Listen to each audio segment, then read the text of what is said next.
Aujourd'hui, la photo, c'est quoi?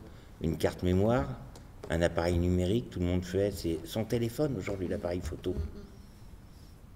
Et je trouve ça génial de voir des gamins de 4 ans, de 5 ans, prendre l'appareil, faire une photo, voir leur image.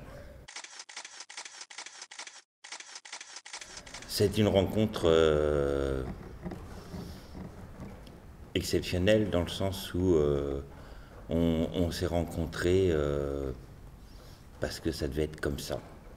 C'est-à-dire que l'image, voilà, j'étais attentif à l'image, mais en fait c'est la presse qui m'intéressait et le pouvoir de l'image. Quand je parle du pouvoir de l'image, on est dans les années 74, 75. Donc il y a des grands magazines et puis il y a toute l'information qui démarre vraiment au niveau. Elle existait avant, mais il y avait cet éclatement avec les agences de presse, le début. Et la photographie, pour moi, devenait à la fois le signe d'engagement, à la fois un art. Et en plus, je veux dire, la photographie, et notamment la photographie de presse, parce qu'il n'y avait que la photographie de presse qui m'intéressait, parce que c'était un témoignage réel des événements, d'une manifestation, de tout ce que tu... Enfin, voilà, tu passais avec ton appareil photo, tu faisais 2 photos, ou 3, enfin, peu importe le nombre, mais tu revenais et tu pouvais raconter une histoire à partir d'une image. Et ça, c'était la chose qui me passionnait, quoi. Et c'en est devenu un mode de vie et une passion réellement. Et depuis, je sais pas, ça c'était en 5e déjà, enfin en 4e. Très jeune. Ah oui, j'étais toujours très attentif à la photographie. J'aimais les images de tout ce nouveau genre de Doisneau, il y avait les images de Klein, il y avait toute cette génération de photographes. Il y avait des photographes comme David Hamilton, voilà, avec cette nouvelle mode, on voyait, il sublimait le beau, il sublimait la femme, l'esthétisme. On était voilà, dans une génération qui était à la fois créative et qui marquait vraiment son temps avec l'argentique. Mes premiers reportages, j'ai eu la chance de commencer à 18 ans, 19 ans en presse locale. C'est-à-dire que j'allais travailler le mercredi après-midi et le jeudi à apprendre à tirer des photos, et en échange de quoi, tu vois, ils me prenaient mes premiers petits reportages. C'était des trucs qui pouvaient être très simples, hein. Des travaux au bord d'une route, les bouchons tous les jours à 18h. Tu faisais 4 photos du bouchon dans l'avenue Foch ou avenue du Cep, et tu pouvais raconter une histoire. Tu allais à la DDE, qu'est-ce qui se passe? C'est la première chose qui, pour moi, a fait que c'est devenu quelque chose d'exceptionnel, parce que tu faisais tes sujets comme tu l'entendais. Je veux dire, comme un peintre peut faire sa peinture ou une collection, comme un cuisinier peut préparer son menu, et tu joues comme ça avec, quand je dis jouer, tu travailles avec ces éléments, tu travailles avec la lumière, tu travailles comme pour le film, je veux dire, sur à la fois une lumière, savoir ce que tu veux faire, et le plus important étant d'avoir les aboutissants. Les aboutissants qui sont À quoi c'est destiné? Parce que très très vite, j'avais pas envie de faire une photo pour une photo, quoi.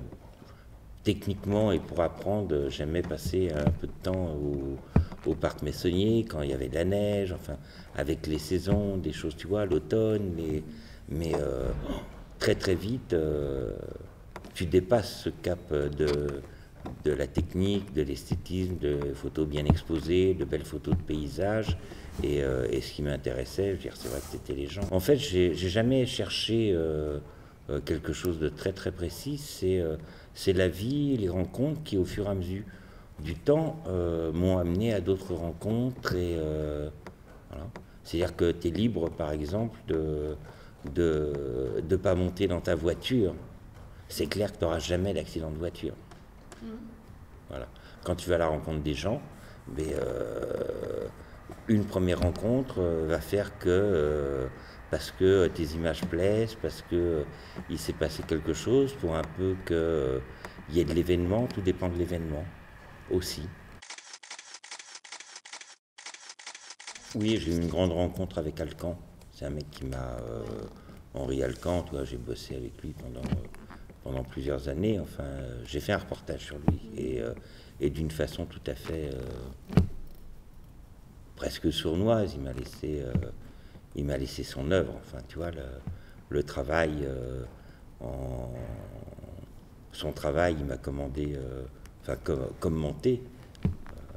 J'ai une quinzaine d'images que j'avais sélectionnées de 3 ans de travail. En fait, ce sont les agents, à la fois ces agents et moi à l'époque, l'agence avec laquelle je travaillais, qui voulait qu'on fasse une série de photos ensemble. Et le jour de la séance photo, on n'avait pas du tout envie de faire des photos, on était comme deux sales gosses, très heureux de cette rencontre, et puis tous les autres nous énervaient un peu. Dans leur ouais. Et il m'a dit qu'est-ce que t'en penses, on fait des photos. Je dis, moi honnêtement, j'ai pas envie d'en faire, quoi. Il m'a dit, ça tombe bien et tout. Il me dit, attends, on les laisse se débrouiller et puis je t'appelle dans 2 jours. On s'est plus quitté pendant 3 ans. Je l'ai accompagné sur des festivals. Je suis parti à Berlin avec lui parce qu'il était sur la fin du film Si loin si proche de Wim Wenders. Et on est reparti sur le tournage de La Belle et la Bête. Enfin, il y a eu, quand je dis on est retourné sur le tournage de La Belle et la Bête, parce qu'il a toutes ses planches, il en a créé la lumière, tu vois, la bataille du rail, tous ces monstres. Et Wim Wenders, ça a été, voilà, dans les ailes du désir, voilà, c'est Alcan qui a fait toute la lumière. Tu retrouves cette lumière de La Belle et la Bête, de tous ces boulots, quoi. Son film sur Rodin, enfin voilà. Tu vois, et ça c'est... Et puis avant de partir en Bosnie, je partais sur Sarajevo, et je lui ai amené les photos. Je suis allé le voir à Paris, là-bas, il avait à côté d'Auxerre, où il avait une petite maison qu'ils ont toujours, et j'ai dit, tiens, Henri, c'est ce que j'ai de toi, quoi, voilà. C'est ce que j'ai gardé.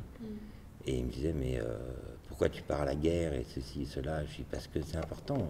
Avec la lumière que je sais maintenant, et en plus je voulais faire les choses au minimum aussi si soit à la chambre. Ça aurait été mon grand, la chambre photographique, quoi, tu vois, parce qu'il n'y avait pas de numérique encore en 80, c'est pas loin, c'était qu'en 96, 95. Tu vois, et puis quand je suis revenu, il m'a complètement commenté chacune des photos. Donc ça, c'est des photos que tu as fait? Des tirages, ouais. Ben ça, c'est... événements pour la guerre, c'est ça? Non, ça c'est ma rencontre avec Alcan. Je veux dire, la guerre n'a rien à voir avec ça. Oui, mais pendant que j'étais parti, il m'a commenté, voilà, et quand je suis revenu, il a complètement annoté chacune des photos, signé, approuvé, voilà, c'est sa vie qu'il m'a raconté. C'est sa vie. C'est-à-dire? La lumière vraie n'est pas la lumière juste. La lumière, c'est quelque chose de très important au niveau technique, cinématographique, etc. Mais la véritable lumière, elle n'est pas dans la technique, elle n'est pas dans la justesse de la lumière. La vraie lumière, elle est ce qui te dégage de toi, de ce que toi, tu vas pouvoir... Enfin, ce qui va émaner de tout ça. Après, toute l'histoire est d'allier ces techniques. Donc, d'allier cette technique, si tu veux aller au plus juste de la lumière, c'est d'aller de plus en plus dans du travail où tu n'as pas peur d'être à contre-jour, etc., où il y a uniquement la lumière de la personne qui se dégage. Et donc, après, ce sont des parties pris techniques. Est-ce que je travaille sur les parties plus blanches, sur les parties plus noires? Après, le labo, c'est la même chose. Parce qu'il y avait encore le labo, on n'appuyait pas sur un bouton qui te rééquilibrait tes couleurs, tes densités, tout ça. C'est ça qui était le plus important. Il m'a appris ça, vraiment. Enfin, ça a donné ça. Enfin, ça existait aussi, mais ça a donné ça. Ça, c'est le Kosovo. C'est voilà, ce qui se dégage là-dedans, c'est ce qui se dégage des mômes, des enfants. C'est de travailler, tu vois, voilà, sur des images qui qui sont faites au 15e de seconde, qui sont piquées, tu vois les cils, tu vois tout, mais tu es dans un bouger entre guillemets cinématographique. Nina Hagen, c'est, tu vois, ça j'avais déjà ce sens, tu vois, mais lui n'a fait que renforcer et me réconforter là-dedans, en allant beaucoup plus loin. D'accord. Voilà. Ouais. Et donc quand je dis il m'a appris à ne plus avoir peur de la lumière, c'est en aucun cas d'avoir peur de faire un contre-jour, de te mettre à côté de 3 lumières, voilà, et au même titre que de bien t'éclairer, il y a la lumière vraie.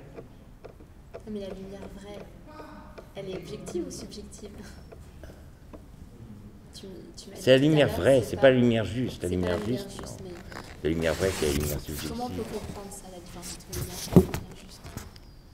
C'est difficile, hein, je creuse un petit Non, peu. non, non, non, non. Comment on peut comprendre? Je crois qu'on comprend, enfin, c'est ce que l'autre donne. Oui, mais entre le vrai et le juste, chacun interprète peut-être ces notions-là à sa façon.